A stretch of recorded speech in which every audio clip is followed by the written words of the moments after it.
नमस्कार दोस्तों, मैं हूं अंजनी और आप सबों का एक बार फिर से स्वागत है मेरे चैनल पे। तो आज हम बात कर रहे हैं अक्षय तृतीया की।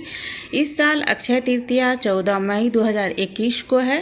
अक्षय तृतीया का दिन जो होता है बहुत ही विशेष दिन होता है, और ये विशेष क्यों होता है पहले हम इस बारे में बात करेंगे और फिर मैं आपको बताऊंगी कि 10 वो कौन से कार्य हैं जो अक्षय तृतीया के दिन घर की स्त्रियों को, यानी कि जो घर की लक्ष्मी है, बहुएँ हैं या फिर जो सास होती हैं वो भी इस चीज़ को कर सकती है, जिससे कि लक्ष्मी जी की कृपा हमारे ऊपर हमेशा बनी रहेगी। तो वो 10 काम कौन से हैं वो मैं आपको बताऊंगी, लेकिन पहले बात कर लेते हैं कि अक्षय तृतीया का जो दिन है उसका विशेष महत्व क्यों है। संसार की समस्त वस्तुएं नाशवान होती है, यहाँ तक कि जीव की देह और उसके द्वारा किए गए सभी कर्मों का फल भी नश्वर अर्थात नष्ट हो जाने वाला होता है। मनुष्य के द्वारा किए गए सत्कर्म और दुष्कर्म के फल मुक्त होने पर नष्ट हो जाते हैं। इस नश्वर संसार में कुछ भी अस्थायी नहीं है, किंतु हमारी सनातनी परंपरा में एक दिन ऐसा आता है जब हमारे द्वारा किए गए कर्म और साधनाएं अक्षय यानी कि फलदायी हो जाती है और सदा सर्वदा अस्थायी भी हो जाती है। और इसी शुभ दिवस को कहा जाता है अक्षय तृतीया, अर्थात जिसका कभी भी श्रेय न हो, यानी कि जो कभी भी नष्ट नहीं होता है। तो अक्षय तृतीया के दिन जो भी कर्म आप करते हैं, चाहे वो अच्छे कर्म हो या फिर बुरे कर्म हो, वो सदैव सदैव के लिए रह जाते हैं। या फिर अगर आप कोई भी खरीदारी भी करते हैं तो वो, अगर आप किसी चीज़ की खरीदारी करते हैं, सोने की या फिर भगवान की मूर्ति की या फिर लक्ष्मी जी के चरण पादुका की, तो कहा जाता है कि लक्ष्मी जी की कृपा हमारे ऊपर हमेशा बनी रहती है, उसमें हमेशा बढ़ोतरी होती है। तो इसलिए अक्षय तृतीया का जो दिन होता है उसका विशेष महत्व होता है।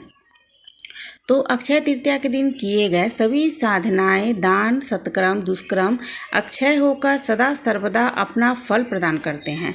अतः इस दिन भूल करके भी कोई अशुभ कार्य हमें नहीं करना चाहिए। अक्षय तृतीया का जो पूरा दिन होता है उसमें हमें पूजा याचना करनी चाहिए, दान और धार्मिक कर्म करने चाहिए। तो अब चलिए हम बात कर लेते हैं कि वो 10 कौन से कार्य होते हैं जो कि घर की लक्ष्मी को करने चाहिए, जिससे कि अक्षय तृतीया के दिन हमें विशेष फायदा हो। तो अक्षय तृतीया पर कई तरह के शुभ उपाय किए जाते हैं। यहाँ पर हम ला रहे हैं 10 ऐसे उपाय जो कि घर की स्त्री अपनी सुविधा और साधन के अनुसार घर में अपार सुख सौभाग्य अर्थात धन और संपत्ति के आगमन के लिए कर सकती है। और वो 10 कार्य है। तो पहला कार्य है कि माँ लक्ष्मी की मूर्ति पर अक्षय तृतीया के दिन सुहाग का सामान अर्पित करना चाहिए। दूसरा, अक्षय तृतीया के दिन घर के मंदिर में ही माँ लक्ष्मी के पास 11 गोमती चक्र रखने चाहिए।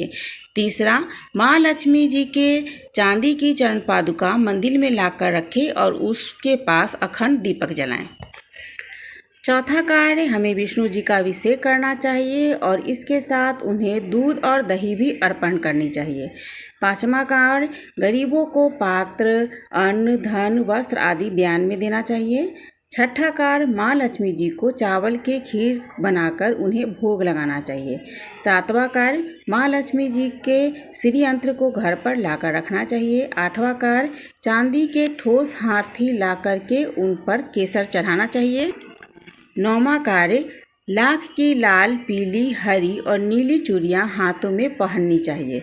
और 10वां कार्य, चांदी की बिछिया की पूजा करके ननद या फिर भाभी को भेंट करना चाहिए।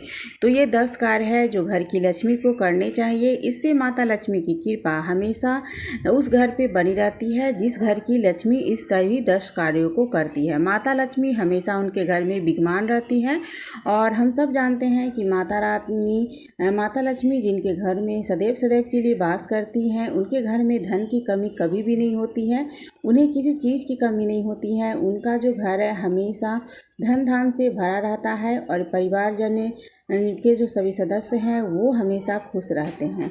तो ये सभी 10 कार्य हैं जिन्हें आप करके माता लक्ष्मी को इस जो अक्षय तृतीया है उस पे माता लक्ष्मी को प्रसन्न कर सकते हैं और उन्हें सदैव सदैव के लिए अपने घर में निवास बनाने के लिए प्रसन्न कर सकते हैं। तो दोस्तों, अगर आप लोग को मेरा वीडियो पसंद आए तो प्लीज़ इसे लाइक और शेयर ज़रूर कीजिएगा और मेरे यूट्यूब चैनल दिलचस्प रसोई को सब्सक्राइब कर लीजिएगा। जय माता लक्ष्मी।